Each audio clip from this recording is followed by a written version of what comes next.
And here we are. Niners coast to coast. We got Bryant out west. We got me in the Midwest. We got Ty back east. What's going on, folks? So I'm going to start it off with the DC, Nick Sorensen. So Ty, you saw me making jokes about Bill Belichick, and it wasn't just a joke. I was never serious about actually bringing him in. And then the AI, Kyle should just go with an AI bot. Exactly. And we ended up kind of doing what I wanted to do, because if you hire out of house, you're bringing in a guy to run a system that's already in place. That's not his system. And that's what we had last year. And there were some, there was some disconnect going on there between Steve Wilkes and what Kyle wanted to happen. So, at this point, I look at Nick Sorensen like he's an internal hire. I like it.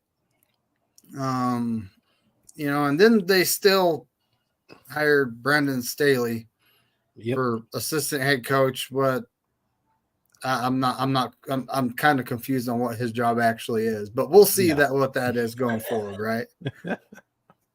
Exactly. They kept it in-house, kept it within the family, I like to say.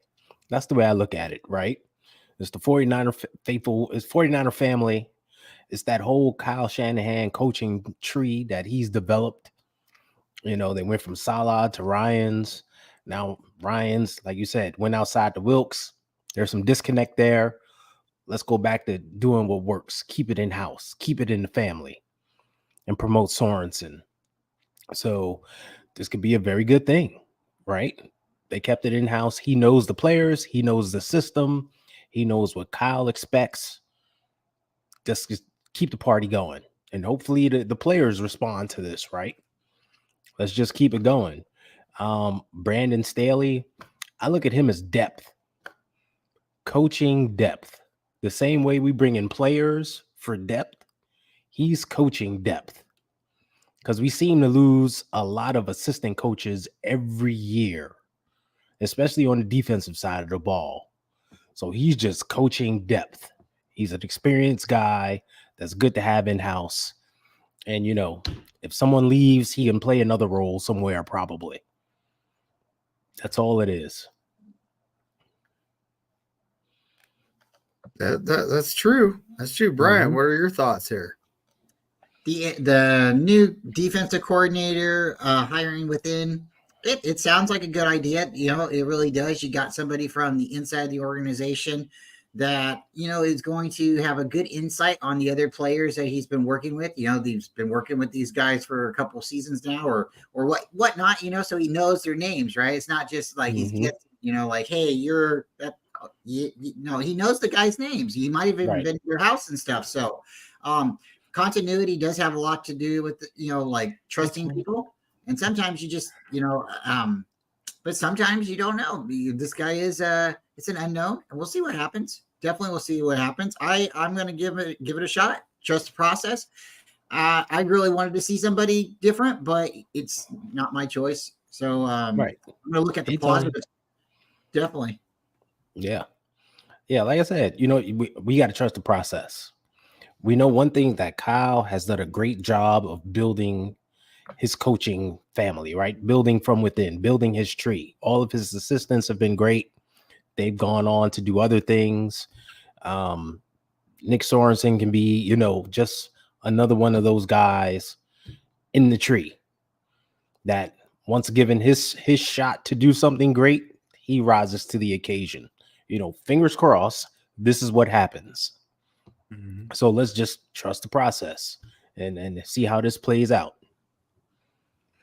Yeah, and in more coaching news, is it KJ Wright, former Seattle Seahawks linebacker, has also been added to the staff.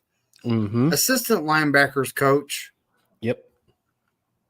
It could be like redshirt and rookies. This guy could end up being our DC 3-4 years from now or whatever. Exactly. Remember the last ex-linebacker that we brought in to be, a coach? That was D'Amico Ryans. Look how that turned out. You see So the same thing I say, like bringing in a Brandon Staley as coaching depth. You bring in a KJ Wright as coaching depth. You let them mix in behind the scenes. Let them build their pedigree, learn the system, learn about the 49ers. And one day, you never know. Exactly like you said, David, he might be called upon to fill that position. For some reason, they love to steal our coaches. It's, like in 2 years, someone be like, "Oh, Nick Sorensen's the greatest coach out there right now. We gotta hire him for a head coach." That seems to be the way it happens. Well, and 2 out of 3 of the guys that are off our staff that ended up being head coaches have gone on to some success, make the playoffs. Yeah. Robert Saleh has had bad luck at the QB position. Mm-hmm. And speaking of, so the Denver Broncos, we're going to talk about the Wilsons here real fast. Uh-oh. The Wilson brothers. The Denver Broncos have cut Russell Wilson, taking a $85 million cap hit. Ooh. Oh. Ooh. Ouch. Wow. That is unreal. They really didn't like that guy. Really didn't like that guy. Well, remember, he didn't finish the season. They benched him. Yeah, he wasn't hurt. They put him on the bench. No, yeah. They put him on ice. Like, look, this ain't working. Wow. Go sit down. Crazy. There was an attitude. There was definitely a problem in the locker room. And people were saying they didn't like him running around in the store up there, you running around talking to the cashiers, and there's all kinds of issues with him. Yeah. Had his own office in there. Well, the wife, his wife unit wanted to go somewhere warm, and he ended up going to Denver. I mean, maybe she was just unhappy, maybe behind the scenes, kind of, telling him, "I want out of here." Ain't nothing warm about Denver. No. During the summertime, it's nice. During the summer, it still gets cold at nighttime, folks. Oh yeah, it's kind of crazy how that works. But beyond Russell, okay, so. How long do you guys think it's going to be before the talking heads say the 49ers have interest in bringing in Russell Wilson? How long do you guys think it's going to be? I see it happening any minute now. The news cycle is very quiet right now. The combine has ended. There's nothing going on until free agency hits. The speculation is going to begin.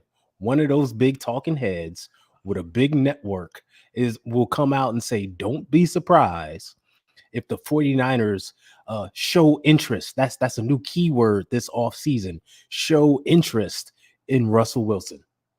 Oh, wow. I would have been interested to hear it maybe a year ago or, even 2 years ago, but not now, not after what we've seen, what we have with Brock. Brock's not flawless. There's things that, you could always get somewhere maybe in a little bit faster, a little bit taller, but he does what we need him to do in this offense. But the quarterback and maybe I'm shooting maybe I'm throwing it out there too quick, but the one that I'm interested to hear is when all the quarterbacks were getting picked and, the speculations and stuff like that, I like to see where the dots go. Right. And there was a quarterback that the Niners were looking at. Oh, here we go. That went to New York. And now there's speculation that he might be the one we might want to pick up. So if Sam Darnold is available, the Jets want a 6th round pick. That's right. The other Wilson. I'm definitely not wanting him. I kind of feel like they should trade us him and picks just to take him. Now, when I seen him a couple of seasons ago, when we had Trey Lance and we had the Justin Fields talk and the Trevor Lawrence talk, because the Niners couldn't get to number 1.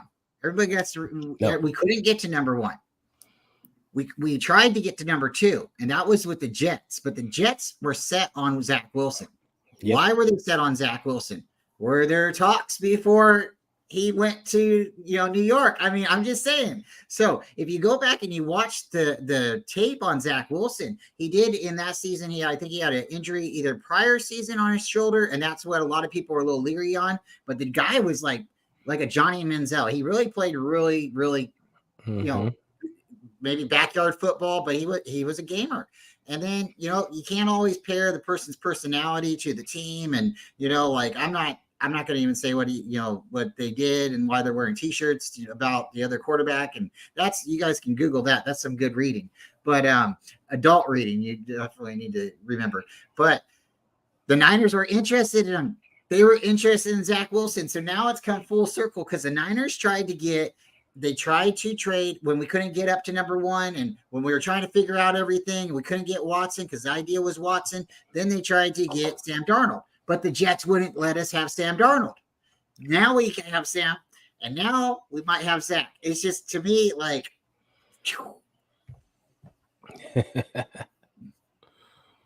well, I'm honestly, I'm just kind of like, I don't think we're gonna get him. He costs too much.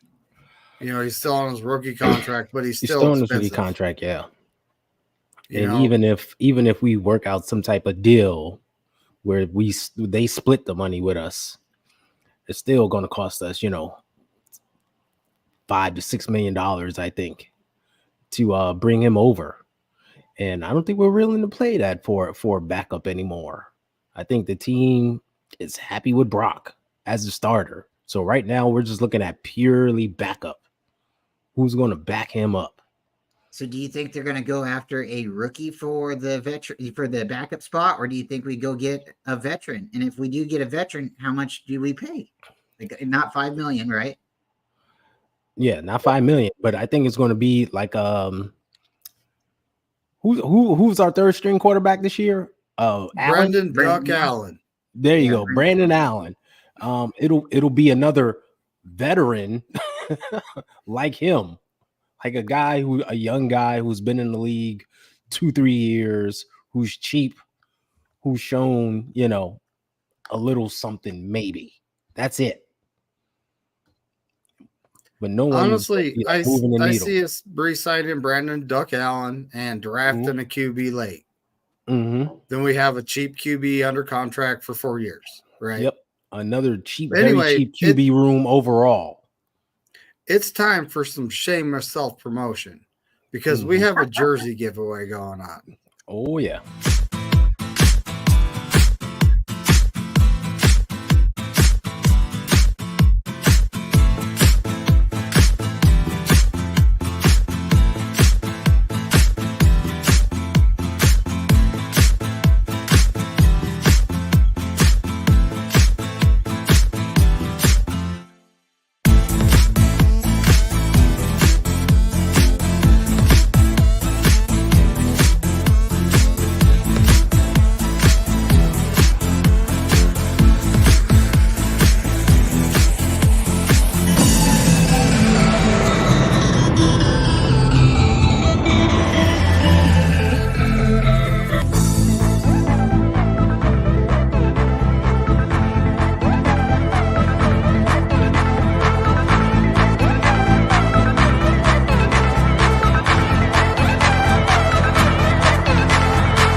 That's right, folks. A signed, certified Colin Kaepernick jersey. And, there were the instructions in the video. If you missed it, you could go to Bryant's channel, and he has 2 instructional videos up that say it's a jersey giveaway. So, but yeah, so back on the topic. So we're talking about QBs, and at this point, I'm honestly thinking, Brandon Duck Allen, and like I said, draft a guy. Who knows who? Niners will probably pick some guy we've never heard of. Joe Davis from Little Rock College, and Yep. Topeka, Kansas, or something like that. Some person we were like, who's this? Never heard of him before ever. Like, who? And everybody will go crazy researching the kid. Like, what did he do? What did he throw? How big is he? Who is he? Does he play Oh, well? you kidding? When the Niners Yeah. took like Nick Zakel, I was like, Yeah. who's this? Like who? There's always at least 3 or 4 draft picks they make that I'm going, no idea who this guy is. Did 100 mock drafts, and there's no, these guys weren't even on the board, but the Niners scouts are paid to scout for a reason, There right? you go. That's why they make that money. Yeah. That's why they do what they do. But, we got free agency coming up, and I saw a Twitter post by Jason Hurley that says we have a whole up in $610,000. Yep. Yep. That's not even enough to sign our rookie class. We rolling in it. Yeah. No, that's the actual money. That's the real money we have right now under the cap. We know that there's some restructures are coming. We know how Parag McGrath and his team moves money around and creates cap space. So it's coming. I can't wait to get a hold of Jason and sit down and talk to him, because I'd really like to. I know there's moments in the season where you're under or you're over, and I know the cap went up, so it's crazy to me that the cap went up and we're just barely over. We're just barely over. We're barely out of the red when it went up like $230 million. So, there's definitely going to be some restructuring, because the Niners are going to have to maneuver. They are going to have to maneuver. So there's going to be some guarantees that's going to be happening. Some people are going to be said, hey, we're going to pay you later. But it's funny how it works. That's why I think they need to really change how the players are paid. I really, truly do. I think it really hurts smaller market teams. I really do. Yeah, that's always been the case and always will be the case. And I know they got the revenue sharing and all that good stuff that goes into it that tries to keep things quote unquote equal, to help spread the money around to help those smaller market teams, but it's still not equal by any means. I mean, look at the Broncos. Look, those owners got some deep pockets when they're like, 85 million, no problem. Get them out of here. We'll eat that. What? Insane. How do you even sign a quarterback with that type of, dead cap hit? Exactly. Do you trade everything up and draft the guy? Because you traded a lot for him to start with. Yeah. And now it's like, there's some QBs in the draft. You never know if any of them are going to work out. Mm-hmm. I got it. They're going to let Russell Wilson go. It's already happened. And Zach Wilson will be the next Denver Bronco quarterback. You've heard it here first. You heard it here first from Brian Culp. Breaking. He's called it. You never know. You never know what Sean Payton's thinking. That's right. The Zach attack is coming. The Zach attack. I love it. But seriously, like, all these, I'm like an ESPN writer, which I'm not a fan of ESPN, folks. I say ESPN stands for Egghead Speculation Posers Network, but that's just, I like it. But this guy's like, ooh, the Niners are, thinking about they'll re-sign Chase Young to a prove it deal. We only have $610,000, bud. How's that possible? Mm-hmm. At this time, it's not. There's some things they can do to make money. Like I've been saying, extend Ike before the deadline. Because that will save us cap.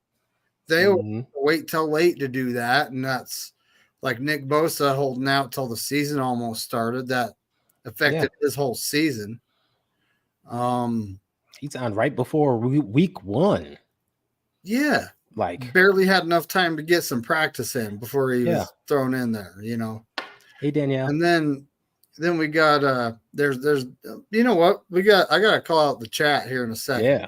Give me a shout out. Debo, like it might have a lot of that might have been his agent, because his agent did have DK Metcalf and AJ Brown. Yeah, he was doing a lot of Debo to sign first, so he was doing a lot of that as the bar for the other two. Yep, he was doing a lot of maneuvering and manipulation with all 3 of those guys to try to set the bar with each one and get each one max deals.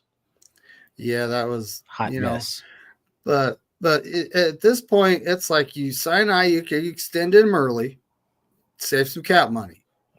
I wouldn't mind extending CMC for 1 more year.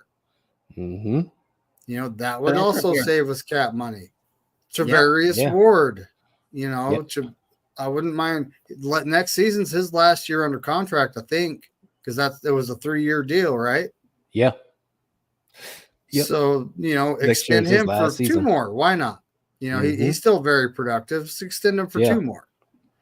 And then when it comes to restructuring, I mean, I'm not a big restructure guy. I'm just like Trent Williams. You don't want to restructure a guy that's about to retire, because then you're end up paying him 3 years from now. Exactly. That's when you end up with dead cap money for a guy who's sitting at home on his couch. But you get him for free this year, guys, and maybe next year if we win.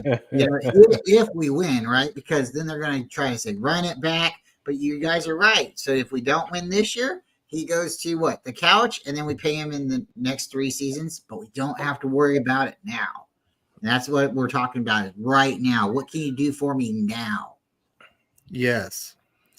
And it's just one of those things. Who do you restructure? Armstead, with his physical problem, and I'm talking the plantar fasciitis, and the fact that the last 2 seasons he's missed significant time.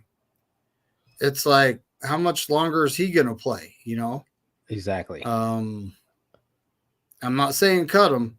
I'm just saying, how much longer is he going to play? Like he's a big cap number, but I don't think do not restructure him, because he could, after next season, say I'm retiring, and then we're taking dead cap hit for 3 more seasons. Yeah, and basically 2025 is his last year on his deal, and that's only valued at like $15 million. So we can actually like cut him, like do that post June 1 cut, and probably only have to pay $7 million of that, like much less. It's just really. Sorry, Ty. I was going to say. No, go ahead. I'm so sorry. What everybody talking right now, it's sad, isn't it? You look at a player's career, they start out as a rookie, they don't get paid anything. They get that one payday, then they're asked to restructure if they are on a good team, right? Then they take the restructuring, they stay on the team for a little bit longer. Then when they get ready to retire, they're asked to take a pay cut, or they're asked to restructure again for what? The opportunity to maybe make a run. And then, like you said, then they're going to go and they're going to sit, and they will be paid a lot less than what they originally were going to, because that initial payday, that rookie season, those 3 or 4, seasons that got them paid initially, they don't. It's not right. It's not right. Yeah.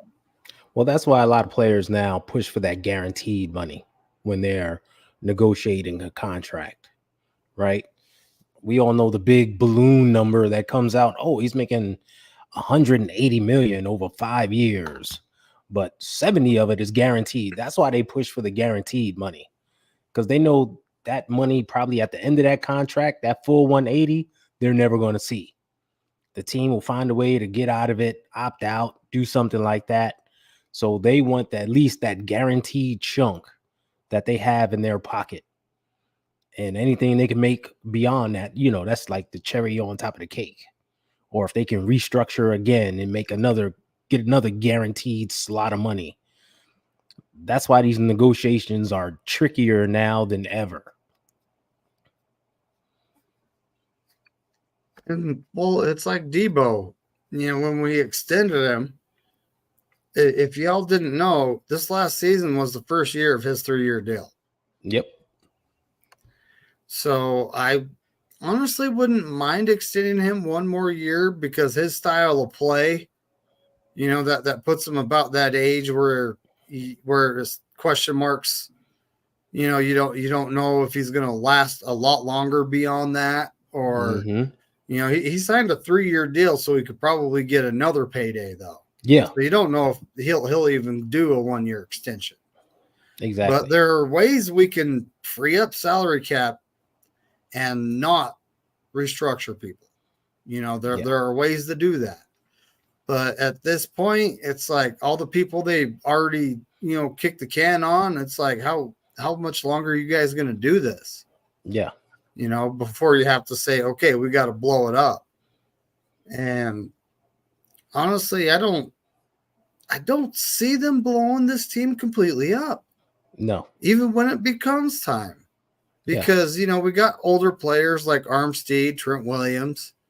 Those guys are, and Juice. Juice is also up in age. So is Kittle. He's 31. But you have to bring in players to replace them as you go. Yeah. And we haven't had a first round pick since, the trade up for Trey Lance. And now here we are. We have a first round pick. It's the 31st, sure. But you never know who's going to fall to us there, right? Yeah. Yeah, but it was like you said, you have to be. I think this team has done that. They're smart with their money. They start with their restructures, and they do the best they can at drafting players to kind of fill needs. I mean, Diamondor Lenore is a good example of drafting a young player. They probably knew they weren't going to keep what's his name that got injured.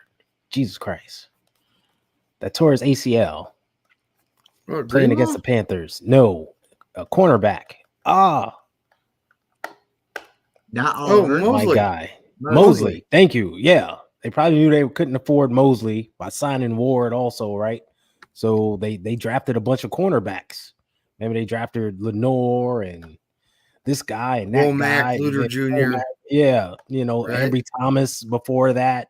They drafted a bunch of DBs. Like, please let one of these guys work out. All right. So they tend to do that. So hopefully they keep that going and say, hey, all right, we can't afford this guy coming up soon. Let's draft his replacement or look for a cheap free agent, something to fill the void. That's the way to do it. And be smart. And like you said, Fred Warner's only 28 years old. He's just entering his prime, believe it or not. He's got a lot of football left in him. Knock on wood, fingers crossed, no injuries occur. Yeah. Extend him early. Free up some room. Say, hey, you're not going anywhere. We identify you as a Niner for life. Take this extra long contract. Help us free up some money. You're going to get paid regardless. And now we can sign some guys now. That's the smart way to do it. Yep. Bryant? I think a lot of people want to throw out like ideas and not shots at Ty, but there's just like people get these hate things. And again, not shots at Ty at all, but it's like people hate that Juice is paid so much money. We have an aging tight end. Kittle needs to restructure. He needs to go, Trent Williams. How long do we have Trent Williams? He didn't play his best game in the Super Bowl. Is he washed? I mean, there's all these like weirdness and thoughts because we didn't get it done. If we would have got it done, everybody would have been, oh man, everybody needs to get paid, pay him back, run it back. We can do it. Right. Exactly. So what I was hearing with Ayuk is in front really from the Niners is they're waiting for after the trade to go through, all the trades and free agency to go through. And to see what the 49ers, what other wide receivers are going to be asking and what they're looking to be paid this season. Mm-hmm. And then they're going to start talking to them. I think they're going to start talking to them before the draft because, guys, be honest, we have 2 wide receivers we're more likely going to be drafting this season. Oh, yeah. Their family. So if we have an opportunity to take Brandon Rice at, I think, round 98, I think he's speculated to go like 125. I've been doing some mock drafts. So he's been speculated to go around the 120-ish. If we got a pick at 98, we're taking Brendan Rice. If we don't take him there, because I think we get pick 125, he's not going to be there at 125. And then McCaffrey, his brother, we are going to more likely take his brother. His brother ran a better 40 time than him. His brother, there's a lot of intangibles, and he's a wide receiver. So there's a good chance. And we would have to take him around 150. That's where he's slotted to go. So I think we have pick 130 something. I think we'll end up taking him there. Is it 132? I think so. I think we're going to end up taking him there because we could take him at 125, but I think it's going to be too early. And then if we have a chance, we can take Frank Gore in like the 5th or 7th round. So that stuff can happen. It just, I don't see us really having a problem. I mean, I'd love to keep Jennings, but he's going to have to take a team deal. We already got a wide receiver from Michigan last year. I don't see him being, cut. It's the price. It's the price that, we got. So Danny Gray, I don't know what the future is for him for the 49ers this year. It's really sad. It's really sad. Maybe they work him into a trade and let him go somewhere too, because he's still on his rookie contract, I think. So 2 more years on it. So maybe that's right there. Maybe we save him for another season, but I'm interested to see what we do with our quarters, or like you guys said, 3rd string quarterback. I think Sam Darnold's going to want to go somewhere else. I think he would like to stay here, but I think he can get paid somewhere else. Yeah, I think he can get paid somewhere else. Yeah, and that's the thing. We got to always think about the value, the monetization of it from the player standpoint. Like they're going to want to get some money at some point, right? Like, all right, I can make $2 million here, but that team is offering me $4 million. I might as well go there. It happens. So, as much as we want to like re-sign a Jennings or, re-sign this guy, if another team throws a boatload of cash at him, it's like, okay, well, nothing we could do about that. Right? Danny Gray, if we cut him, we can cut him, and I think the cap hit will only be like $200,000. It's extremely cheap. So he's a guy on the bubble to be, a cut casualty, especially if we do what Bryant says and we wind up drafting, Rice and McCaffrey. Hey, it'll be like, Danny, we loved you here. We're going to give you an opportunity to go find another team. So we're going to release you. You can see that conversation coming. And I mean, when it comes to Danny Gray, it's the disappointing fact is his speed. Mm-hmm. He has that take the top off the defense factor. And, Kyle, for some reason, just doesn't utilize it. When he got healthy this year, what was his excuse for not bringing him back? Well, there's not really a spot for him on the team. And then he's bringing Conley in from the practice squad to play. Willie Snead. Yeah. Willie Snead was brought up and dressed up to play. So at some point, it was like, what happened? There was either an argument or there was something, or they just said, we're good on him. And that's not fair because he was active. He was on the roster, and then he got hurt. And to bring players up, because they're veterans, or no, you guys are this is his shot right now. He's cheap right now. This is when he should be learning. But he has a skill set that no one else has, and like is what David said, that speed. And even if you don't just send him deep, you can send him on crossing patterns where he's just run. He can run away from everybody across the field. Like there's so many ways you can utilize that speed, but it was just never done. So I know his rookie year, there was some problems with route running and such and blah, blah, blah. And he kind of got into the doghouse. But at some point, you got to give a kid a shot. You got to try to boost him up and say, hey, we're going to give you this opportunity. What you do with it is up to you. But he never even got that. Dang, the chat's popping, guys. I can't believe this. Do you guys see us, like I don't see us wasting a running back pick. I know we always seem to get one in the third round, but I don't see us wasting a running back pick, but going after Frank Gore maybe later or undrafted. I could see that happening. Do you see us trading Mitchell, or do you see JP Mason taking over? I don't see us letting JP go, but we don't ever play JP. So that's what I I'm know. worried about. Mitchell's really good, and I think we got value in Mitchell. But what's your guys' thoughts there? Yeah, I don't see either of those guys going anywhere because one, they're super cheap, Mm-hmm. right? So that always Mm-hmm. helps the roster. I think Kyle has faith in Elijah Mitchell, especially with him playing well last season and the few opportunities he got late last season. He did play well. I think it's just hard to get CMC off the field, right? And then when he does come off the field, well, you put Mitchell in.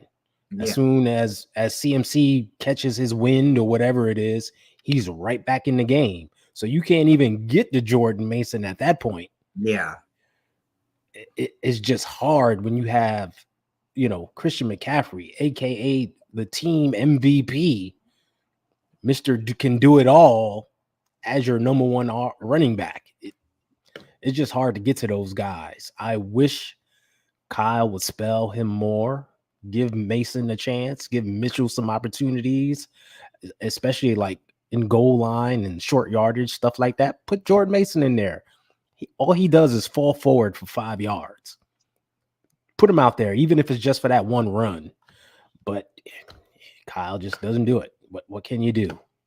But to answer your question, Bryant, sorry, I made a no, short no, answer. I made a no. short answer long. We didn't draft a running back in the third round last year. If we do draft one, I think it's going to be late. I easily see us picking up Gore Jr. We know Frank Gore Sr. is on the staff now. Mhm. Imagine that moment with him making the phone call to his son and say, "Hey, son, you're a 49er." That'll be magical. Frank Gore Jr. would be that change of pace, speed back. He's faster and shiftier than the guys we have on the roster now. So I can easily see that happening. And that'll be our four running backs on the roster. So, and David, I'd love to hear your thoughts too. But the reason I'm asking this question is every time I do one of these mock drafts, Brandon Rice is the first one available, and he's usually in the third round. If we don't take him, like I said, around 98, we're not going to get him. The Giants, the Patriots, there's so many teams that will jump out to try to snatch him up. There's teams that are trying to do these trades. The Saints keep wanting to trade. The Ravens keep wanting to trade. So there's definitely a lot of people looking at him in those rounds. And it goes off of their projections as well. So I do see somebody like Brandon Rice getting it because getting a phone call too. Jerry Rice being there, sure, it's a big fan favorite push, but Brandon Rice is faster than his dad.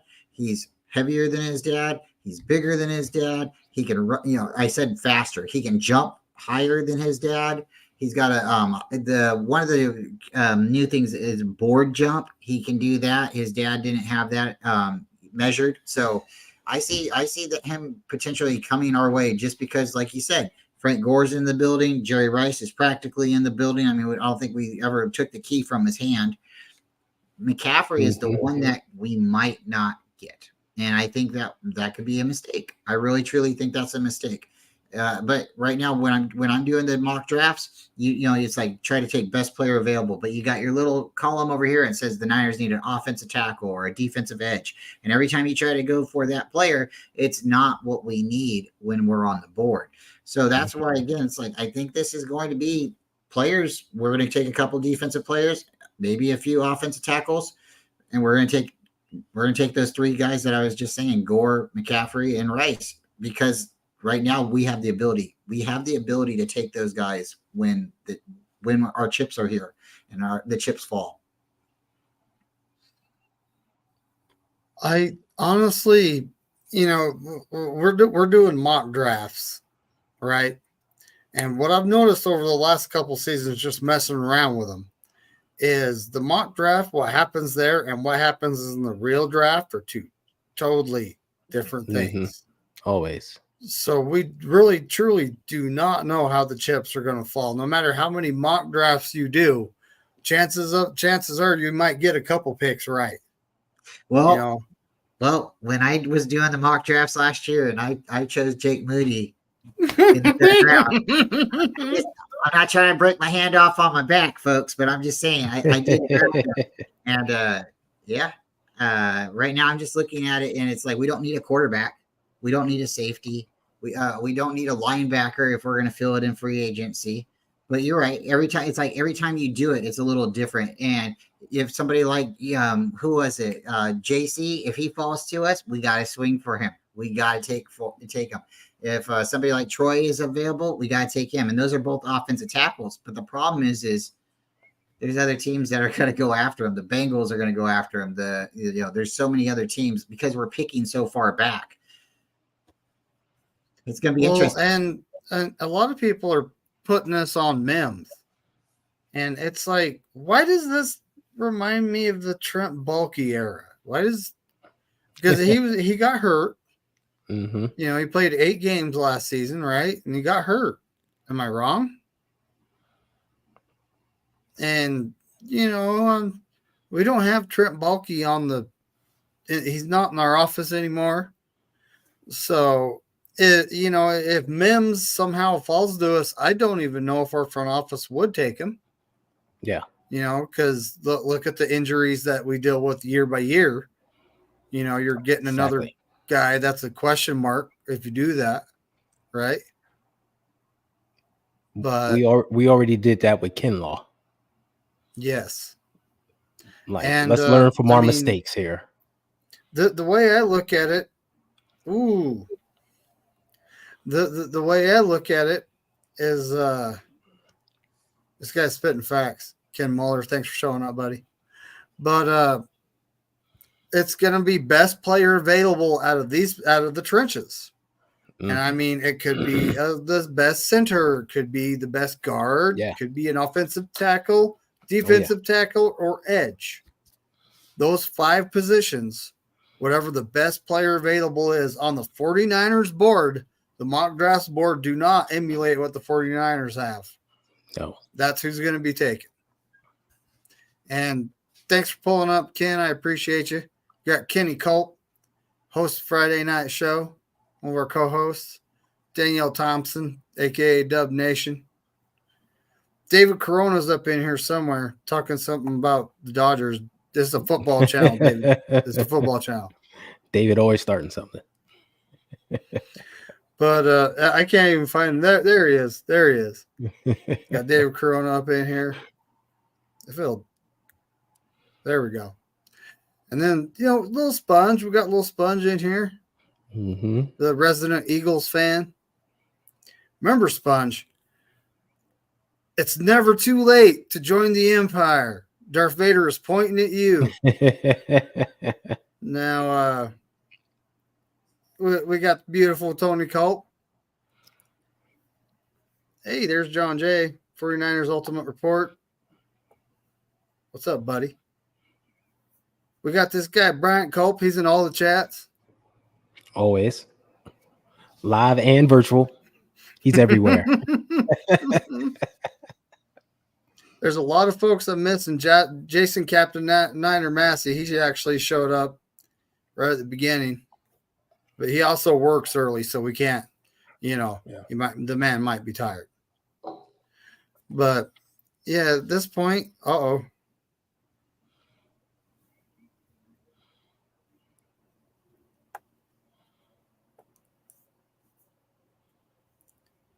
What the heck? What's going on here? Oh, wow. CMC is a bum who is washed, a total non-elite casual who is exposed. Did I get? Oh, look at it at the end. Did I get all the trigger words from the city? I think you hit it right on the head when it comes to the trigger words. That's for sure. Pretty much got them all. But yeah, that fumble, that fumble hurt. What can you say? He redeemed himself with a touchdown catch, but that fumble did hurt because they weren't stopping us at all, that drive. Oh, That was that opening drive. They had nothing for It us. was. And Oh, look. nothing for us. Ugh. The captain's still here. The guy with the There you best go. hat, best 49er hat. What's up, Jason? Niner Faithful Radio. Go check him out. But you know what? At this point, it's like we don't know who's going to be there at 31. You know, No. they could pick a punter. You know, for all we know. No, we all know they're not going to do that. We all know they're not going to do that. They're not going to pick a punter. They're not going to pick a kicker. Hey, and happy birthday. We didn't get to say it the other day, but happy birthday, Mitch Wisnowski. We did have a thumbnail for the video the other day, but hey, sometimes things are overlooked. And it was his birthday, so happy birthday, Mitch Wisnowski. Aussie, Aussie, Aussie. And he is one of the best punters in the league, folks. So we should be glad to have him. He had a phenomenal year. Yeah. He was awesome. He had an awesome season. season. About our special teams, our coverage unit is kind of, you know, that's something.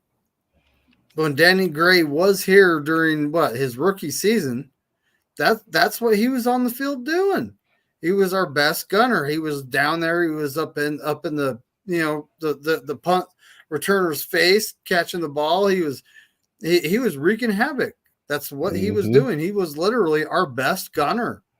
Yeah. And then he comes back mid-season, and Kyle's like, "Oh, there's no place for him on the field. Our coverage unit still sucks, Kyle. Yes, there is a place for him on the field." We did have a big run. We had a big return this year. Moody saved a touchdown, I believe. And Mitch Wisnowski, it's just. We saw that. That's something. This is something though. You bring this up. So Luter Jr. Remember in the playoffs, he caught that guy, that returner from behind. Yeah. Mm-hmm. So he has size. He has speed. We haven't seen, him on the field covering people yet. That's the one thing missing, right? A lot of people say we need a corner in this draft. We need a corner. We need a corner. We need cornerback. We need to sign Snead. We need to. Okay, pump the brakes. We have Ward. We have Lenore. And Lenore has proven he can be the slot receiver. We have Ambry Thomas, who's inconsistent. We have Sammy Womack. We have Luter Jr. under contract. Is there an absolute need to draft a corner? I really don't think so. I've argued against that as well. I don't think there's a need to draft a corner. We have young guys who have shown potential. We've seen Womack play and make plays on the field. Yes. He just hasn't had enough playing time because he was low on the depth chart, but he shouldn't be anymore, right? They were high on Luter last year until he got injured, and that kind of set him back. Yep. But he's healthy. He's going to be healthy going into this season. They should be high on him again. Those are two young guys right there that could step on the field and do some things for us. And if Ambry Thomas could ever get his head right consistently from week to week, he can play well. So corner is not that big of a need in my opinion. I think we got some young guys who can play. They just need to be given reps, given the opportunity. Guys, do we really need an OG? I mean, we always need an OG, right? But do we need an OG? Y'all know me, the real OG. Hold on. Two CBs. Two CBs. Where's the safety? We only have 3 safeties under contract. That's more of a bigger need, in my opinion. Safety. We need that depth because we had 2 safeties go down this year, and it's like, okay, we need safety depth. We really do. We're going to have Jair Brown and Hufanga under contract, and don't we still have Greg Odom?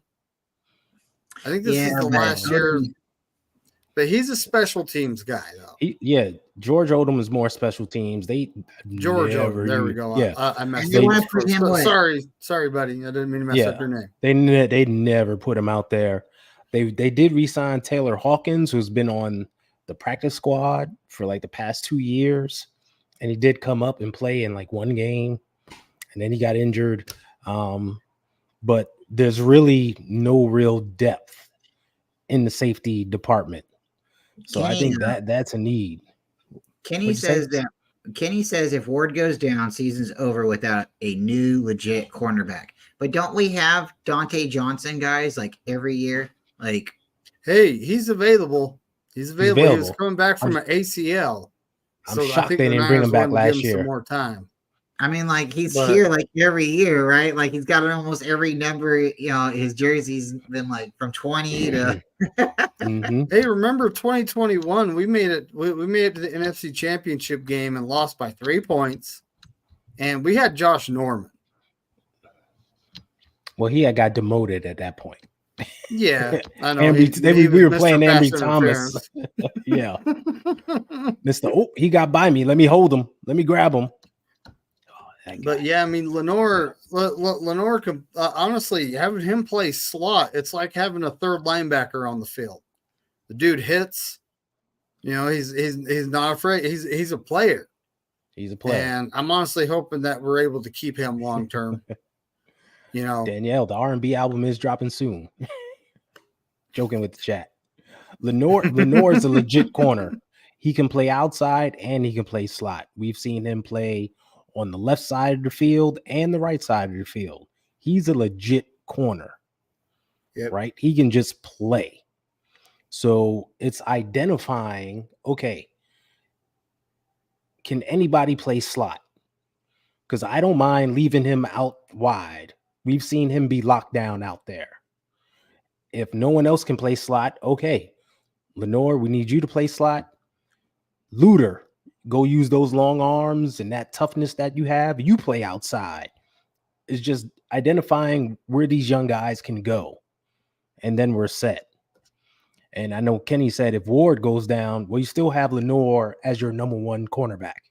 He can be a number one. He's shown how he can lock things down. That's when you bring Womack Attack in to play the nickel exactly. Slot. Yeah. And you either have Ambry Thomas or Luter Jr. playing on the outside, which I would prefer Luter Jr. because we've seen Ambry Thomas being consistent, so he would be one of the depth guys.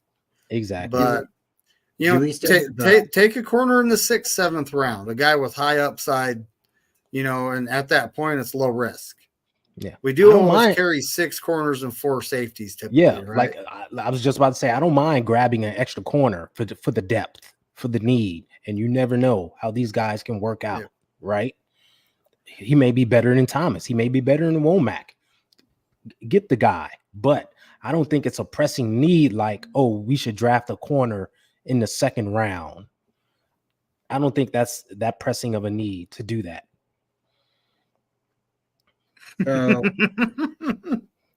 I think the chat is on fire tonight. Oh, Danielle, it is the energy. So, folks, Danielle she got the group going. We got an album that's going to be dropping. There's going to be a couple of different people coming in featuring. David's got the beats. Ty's got the flow, and I got the good looks. There you go. Someone's got to do it. Tony's going to be our background singer. Love it. So I love it too. I do. But guys, would we ever think about maybe trying to take a shot on Verrett again?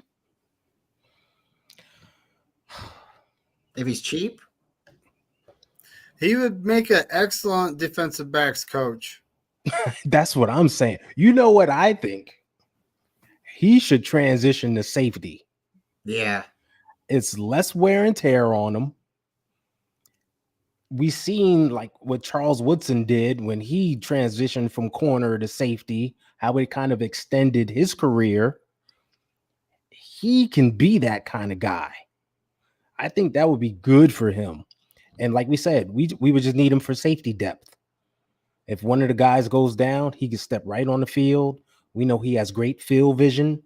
He can see it all. I think that'd be real good for him. Hey, I honestly have to agree with you, but I could see, I 100% wouldn't mind seeing him as our defensive backs coach. I just wouldn't. I think he'd be great at it, to be honest with you. He knows a lot about football.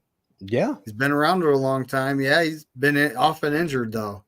He's You played know? at a high level though. He Mhm. knows the position very well. He's played both slot and outside. He can extend a lot of wisdom to these young guys and help coach them up. So I could easily see that happening. But well, so at this point, it's getting kind of late in the show. I think everyone I see was here for our shameless self promotion the first time, but if you don't know, folks, there's a jersey giveaway going on. Go watch the video on Bryant's channel. You know what? Play it again. Run it. Okay, I will. People need to get involved with this. Yes, there aren't enough people entered. We need an actual competition here, folks. It's a keepsake, a certified Colin Kaepernick jersey.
Brian, I'm you're partying not over here. dancing?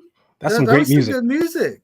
Oh, I'm just sitting here thinking. I'm just sitting here thinking who's going to be the lucky one that's going to win it. It was a gift given to my family, and we want to pass it forward. And yeah, we're going to use it a little bit. If we could get 1 or 2 subs out of it, yeah, more power to it, right? And thank you so much, Deanna. You're wonderful. We are going to have you on here as a guest one day and get an interview out of you. But David, I don't want to be selfish. I wanted to help grow with you. I wanted Corey to grow as well. His name's out there. Ty, we're going to do something in the future with you. Kenny, you're in the chat. We're doing something in the future with you. I don't want to buy anybody's love, but I do want to show appreciation for everybody coming through. And I think that's maybe wording it the right way, right? Yeah. So no bribes here, folks, but we do appreciate you coming through. Ty, make sure you email me as well, because you can be entered. It's anybody who's ever been Okay. emailed. Anybody who's ever subscribed to Corey, David, or me, the 3 of us, that's your entry fee right there. Take it, boom, screenshot it, and then send it to that email in the video. And if you win it, I will mail it right to you, Ty, as well. Anybody. All so right. Danielle, if you're listening, if you got a kid or a nephew or somebody who's a Kaepernick fan who wants a chance to win, it is a really nice. Oh, he's got it right there. That's right. Show it to him. I try to keep it close so we can show it off every once in a while. But it's a really nice jersey. That's official, guys. And see that it's a real deal. On stitch name right there. So that's the real deal, Holyfield. Oh yeah, guys, enter the win. And you see this right here. This is where you email the entry to right here. Screenshot your subscription to my channel. If you're watching my channel, hopefully you're subscribed. If you're not, please subscribe. It's free. Hit that like and subscribe button. And again, subscribe to Bryant Culp. It's also free. Corey Davis, our friend who's no longer with us. Again, it's all free. Your entry is free. It's just a little bit of effort. And screenshot the fact that you're subscribed to the 3 channels, put it in an email, and send it to that email on the screen. There you go. That's all you got to do. Anyone who's watching, who's subscribed to me right now, most of y'all are probably already subscribed to Bryant because we work together. And I wouldn't be surprised if a lot of you are already subscribed to Corey. So, but check out just Ty. put forth the effort. Put forth the effort. Let's see. Let's see. Let's see you enter. You can't win if you don't play. Exactly. Yep, but no, check out Ty and check out Kenny as well, and check out everybody else. You've been around. Yep. Check out East Coast Red and Gold. There's a lot of great channels out there, and we all want to grow up together. Niner Faithful Radio podcast. There's a lot of great channels out there, guys, and we really appreciate all the support. David, thank you for letting us get that out there today. But well, we're going to keep the shameless self promotion going, folks, until the giveaway is done. Yeah, I think right. two more weeks, folks. And odds, March 16th, right? Yeah. The odds are really, really good. There's only been a few people who's entered. I'm not going to tell you how many, but it's definitely a very small number. So you have good chances. You just got to do a little homework, a little bit of work, and boom, you're done. That's it. Hey, if you got me on Twitter, I posted up the video. Bryant's also posted up the video. So go to our profile, and if you want to repost that so all your people see it, the more people that enter, the merrier, So, right? That's right. Yeah. All right, we're going to get on out of here. You guys got anything else? You guys got anything going on this week, Ty, on the Stay Faithful podcast? I know you have East Coast Red and Gold on East Coast Red and Gold. May do a Faithful Friday, something. I'll announce it on my socials, so stay tuned for that. But great show tonight, guys. I gotta put it out there. This was a fun one. Another great show. The chat was popping. We had some good laughs. It was good stuff. Right? Yeah, it's always fun when we get together. You never really know. Always know it's going to go in a good direction. It could get a little heated sometimes, but it all comes back down to earth because we're friends here. And really looking forward to just hearing next couple of days. We're going to start hearing about some more trades and people maybe coming to our team. We'll get Jason Hurley on. Hopefully we can get him on with the three of us here.